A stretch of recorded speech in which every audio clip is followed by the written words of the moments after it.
ఇప్పుడు జనరల్గా చాలా మందికి పొద్దున్న లేచినట్టే కొన్ని రొటీన్స్ ఉంటాయి, కొన్ని కార్యక్రమాలు కొన్ని ఉంటాయి. మీరు ఇన్ని సంవత్సరాల నుంచి ఒకటి ఏమైనా పొద్దున్న లేచినట్టు ఈ పర్టికులర్ పని నేను చేస్తానని ఏమైనా ఉంటుందా మీకు?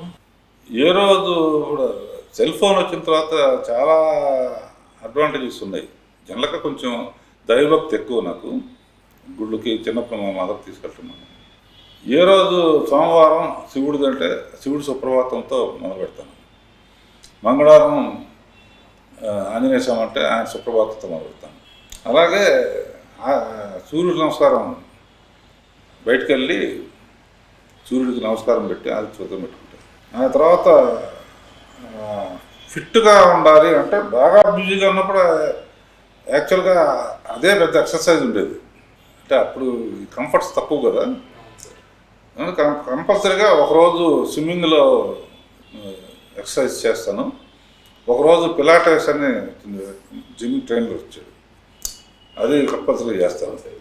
తర్వాత ఆఫీస్కి వచ్చిన తర్వాత పనులను చూసి ఈవినింగ్ స్నానం చేసి ఒక half an hour 40 minutes meditation చేస్తాను.